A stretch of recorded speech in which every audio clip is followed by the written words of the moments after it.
यार, आज हम टाटा पावर के जो ताज़ा तिमाही नतीजे आए हैं Q1 FY26 के उन पर ज़रा बात करते हैं। हमारे पास कंपनी की ऑफिशियल प्रेस रिलीज है जो 1 अगस्त 2025 को आई थी। तो कोशिश रहेगी कि मेन नंबर्स को समझें, खासकर पिछले साल की इसी तिमाही से तुलना करें और देखें कि भाई इस प्रदर्शन के पीछे क्या कारण है। चलिए देखते हैं। तो सबसे पहले जो हेडलाइन नंबर्स हैं, PAT मतलब टैक्स के बाद का मुनाफा, वो पिछले साल से 6% बढ़कर 1262 करोड़ हो गया है। और ये लगातार 30वीं तिमाही है जब कंपनी प्रॉफिट में रही है। हाँ, ये 23 तिमाहियों वाला आंकड़ा काफी इंप्रेसिव है, कंसिस्टेंसी दिखाता है। बिल्कुल। रेवेन्यू भी 4% बढ़ा है, 17,464 करोड़। और EBITDA वो 17% बढ़ा है, साल दर साल 3,930 करोड़। यहीं पर बात थोड़ी इंटरेस्टिंग हो जाती है। देखिए, रेवेन्यू ग्रोथ थोड़ी धीमी है, सिर्फ 4%, हाँ, लेकिन ईबीटीए 17% और पीएटी 6% बढ़ा है। तो इसका मतलब है कि कंपनी या तो अपने खर्चे बेहतर कंट्रोल कर रही है, मतलब ऑपरेशनल एफिशिएंसी बढ़ी है, या फिर मार्जिन सुधरे हैं। अच्छा, मतलब कम बिक्री पर भी ज्यादा कमाई। हाँ, कुछ ऐसा ही। और ये लगातार मुनाफा, जैसा हमने कहा, ये कंपनी की स्टेबिलिटी के लिए बहुत पॉजिटिव संकेत है। चलिए अब रिन्यूएबल्स की बात करते हैं, अक्षय ऊर्जा। यहाँ तो आंकड़े एकदम मतलब कमाल के हैं। हाँ, यहाँ ग्रोथ जबरदस्त है। रिन्यूएबल सेगमेंट का पैट पिछले साल की इसी तिमाही से 95% बढ़कर 531 करोड़ रुपए हो गया है। 95%, ऑलमोस्ट डबल। और रूफटॉप सोलर वो तो एकदम उड़ रहा है। रेवेन्यू लगभग दोगुना, 823 करोड़। PAT 260% उछलकर 90 करोड़। हाँ, रूफटॉप का प्रदर्शन वाकई शानदार है।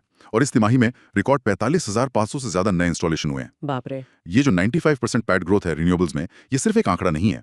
ये दिखाता है कि कैसे ये सेगमेंट अब टाटा पावर के मुनाफे का एक अहम हिस्सा बनता जा रहा है। मतलब ये अब सिर्फ साइड बिजनेस नहीं रहा। सही बात है। और रूफटॉप सोलर के नंबर, 2 गुना रेवेन्यू, 2.5 गुना से ज्यादा मुनाफा, ये साफ दिखाता है कि कस्टमर्स की तरफ से डिमांड बहुत स्ट्रांग है, चाहे वो घर हो या बिजनेस, और कंपनियों से पूरा भी कर पा रही है। एग्जीक्यूशन अच्छा है। और शायद वो मैन्युफैक्चरिंग वाला एंगल भी मदद कर रहा है। बिल्कुल। TP solar. बिल्कुल।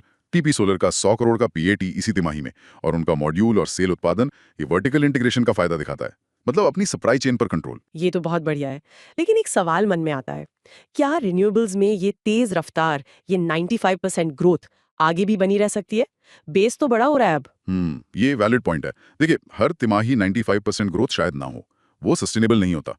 लेकिन भारत के जो रिन्यूएबल एनर्जी के लक्ष्य हैं और जिस तरह डिमांड बढ़ रही है, उसे देखते हुए लगता है कि ग्रोथ की गुंजाइश अभी भी बहुत है। हाँ, पोटेंशियल तो है। कंपनी का फोकस भी इसी तरफ है, तो रफ्तार थोड़ी कम हो सकती है, पर ग्रोथ जारी रहने की उम्मीद है। अच्छा, चलिए दूसरे सेगमेंट्स पर भी एक नजर डाल लेते हैं। ट्रांसमिशन और डिस्ट्रीब्यूशन यानी TND। हाँ, ये भी जरूरी हिस्सा है। यहाँ भी PAT अगर पिछले साल का एक वन टाइम इम्पैक्ट हटा दें तो एडजस्टेड PAT 26% बढ़ा है साल साल, 440 करोड़ रुपए। हाँ, टीएनडी में भी अच्छी ग्रोथ है। और इसमें ओडिशा डिस्कॉम्स का प्रदर्शन खास तौर पे बहुत अच्छा रहा है।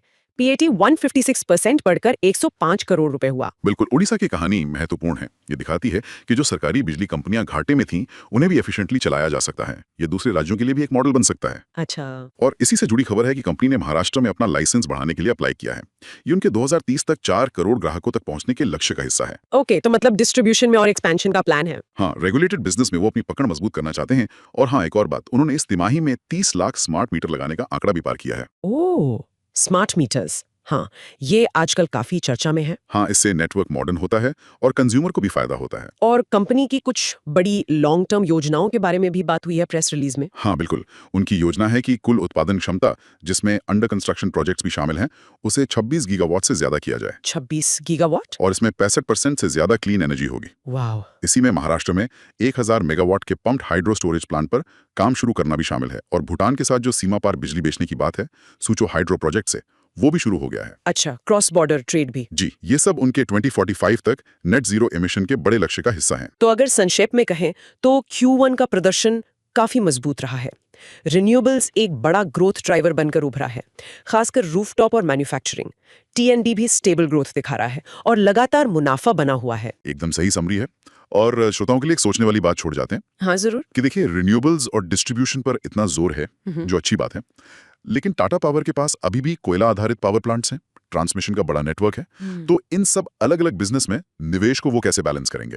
ये एक चैलेंज होगा। और दूसरा, 2045 तक नेट जीरो का लक्ष्य बहुत महत्वाकांक्षी है, पर देश की ऊर्जा की जरूरतें तो लगातार बढ़ रही हैं। तो इस जरूरत को पूरा करते हुए नेट जीरो तक पहुंचने में क्या प्रैक्टिकल चुनौतियां आ सकती हैं? इस पर सोचना दिलचस्प हो।